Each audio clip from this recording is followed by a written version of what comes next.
maka terputus nilai keberkahannya. Artinya nggak ada nilai di hadapan Allah, cuma dunia saja. Itulah yang menjadikan kerugian itu.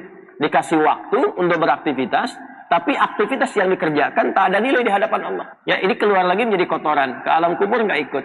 Jadi jangan tunggu dihukum dulu oleh Allah, ya, untuk disadarkan supaya kamu taubat. Allah mengingatkan kita untuk terus meningkatkan bekal kepada Allah Subhanahu wa Ta'ala. Pastikan semua kegiatan kita punya nilai di hadapan Allah. Jangan hanya punya nilai dunia saja. Kalau cuma dunia saja, apa faidahnya iman yang telah kita yakini itu? Apa bedanya antara orang beriman dengan yang belum beriman? Maka pastikan bukan hanya sholatnya, tapi semua aktivitas hidup kita. Makan kita punya nilai di hadapan Allah. Berpakaian punya nilai di hadapan Allah. Berkendaraan punya nilai di hadapan Allah. Semua kegiatan yang memiliki nilai di hadapan Allah itu disebut dengan hasanah namanya. Disebut dengan hasanah. Karena itulah kemudian ketika kita mengerjakan satu perbuatan, seperti saya mau minum misalnya, maka saya niatkan minuman ini untuk mendapatkan ridha Allah. Ya, maka saya katakan Bismillahirrahmanirrahim, kemudian saya minum. Maka kalimat Bismillahirrahmanirrahim itu yang menjadikan aktivitas minum itu punya nilai di hadapan Allah. Minumannya sama dengan yang diminum siapapun. Ya, menghilangkan haus fungsinya. Jadi hausnya hilang, tapi apakah dengan hilangnya haus itu Allah memberikan nilai tidak? Ada amal solehnya enggak? Bismillahirrahmanirrahim punya nilai itu. Itu yang dimaksud hadis Nabi, kullu amrin dhi balin la yubda'u fihi bismillahirrahmanirrahim fahuwa abtar. Ya, setiap perbuatan baik, ingat yang baik ya, bukan perbuatan buruk, bukan korupsi pakai bismillah misalnya, tidak, nggak boleh itu. Ya, mencuri pakai bismillah, tidak. Semua perbuatan baik, dibalin itu yang dibenarkan oleh akal dan hati kita itu benar. Jadi sesungguhnya kalau orang berbuat salah, hatinya pasti menolak. Ya, hatinya menolak, itu bal, mafi balika. Apa sih yang ada dalam hatimu itu? Ya, kan saya sering katakan begini kalau ingin menguji ya. Anda keluar dari masjid untuk ngetes, bukan dilakukan terus, bukan ya. Untuk ngetes, coba iseng-iseng pakai misalnya, dipakai iseng, bukan dipakai pulang ya. Dipakai iseng misalnya sendal orang lain. Masukin dulu, tes. Itu hati kecil pasti mengatakan, ya itu bal, hati kecil mengatakan, itu bukan punya kamu. Pasti itu, secara otomatis. Ya, secara otomatis. Lepas lagi tuh, jangan dipotong videonya ya. Sekarang mesti potong-potong video tuh, ya.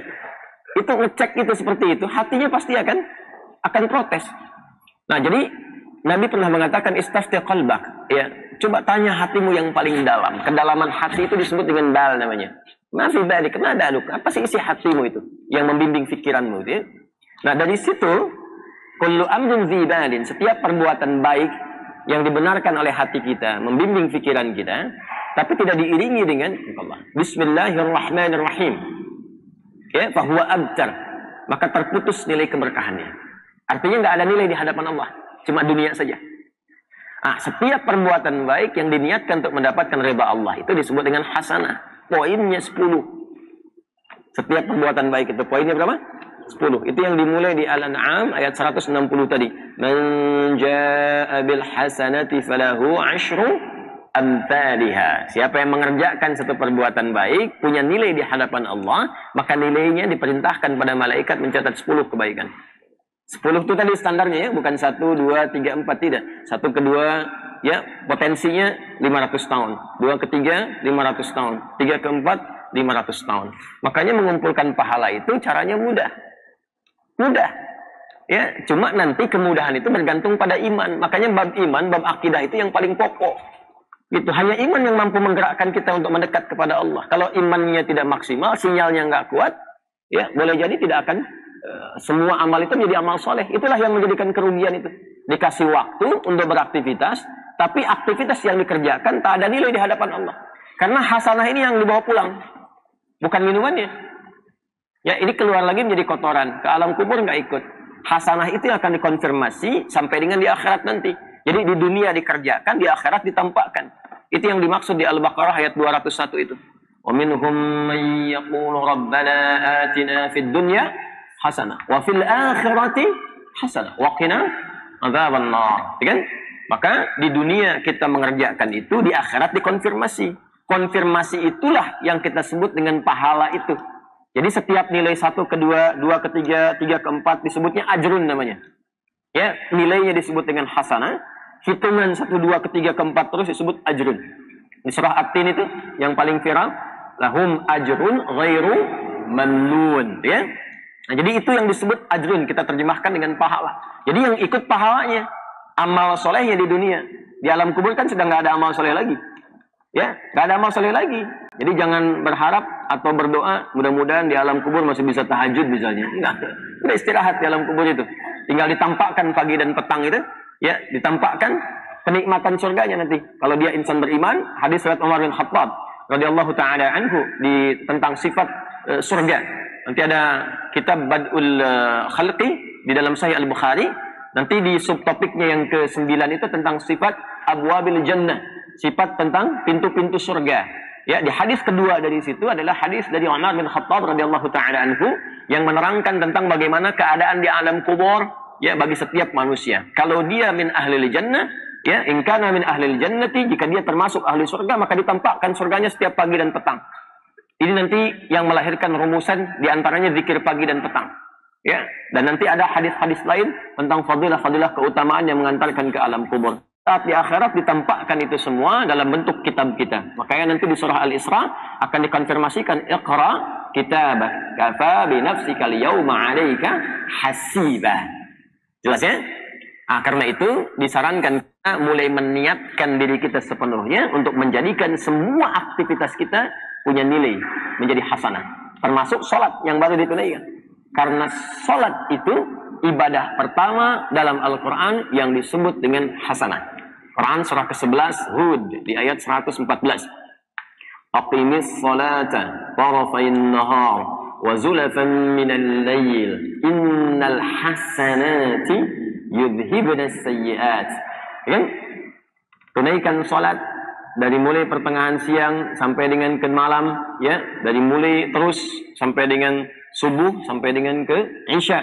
Innal hasanat, semua salat yang dikerjakan itu menjadi hasanat, jamak dari kata hasanah. Jadi salat disebut dengan hasanah. Karena itu rumusan ibadah kita yang dicontohkan dalam Al-Quran, begitu kita akan ucapkan dan mohon kepada Allah menjadi hasanah, salat didahulukan.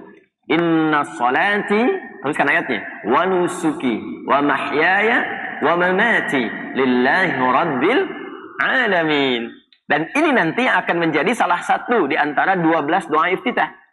Doa iftitah itu ada 12. Nanti di Sunan Abu Daud yang sangat menyenangi doa ini itu di antaranya sahabat Ali bin Abi Thalib. Sayyidina Ali bin Abi Thalib radhiyallahu taala anhu itu sangat senang dengan doa ini.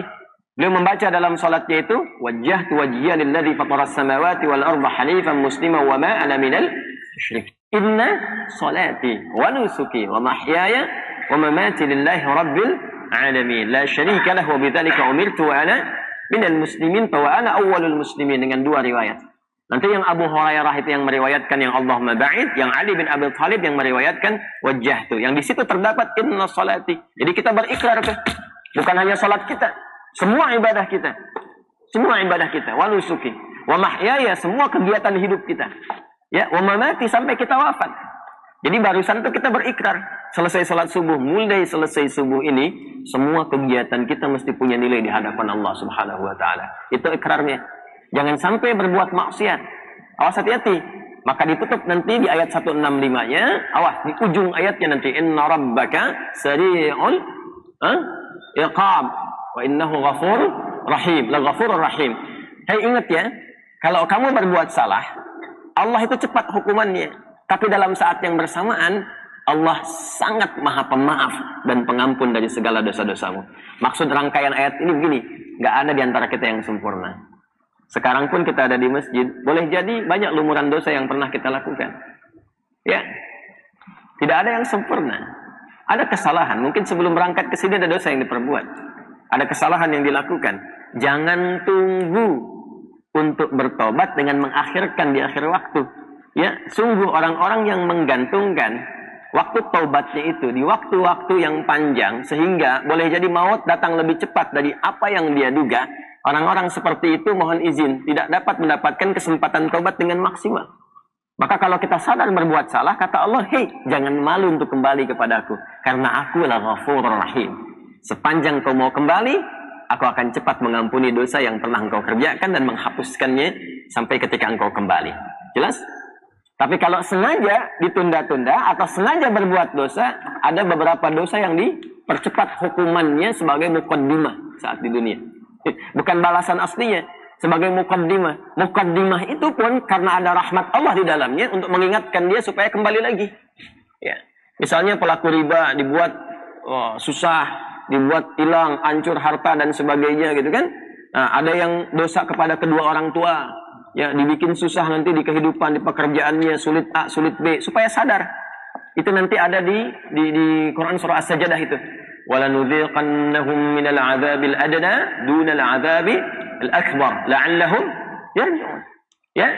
Jadi kami akan timpakan, rasakan ya pendahuluan hal kecil, hukuman kecil untuk menyadarkan hamba itu supaya kembali tobat. Supaya tobat.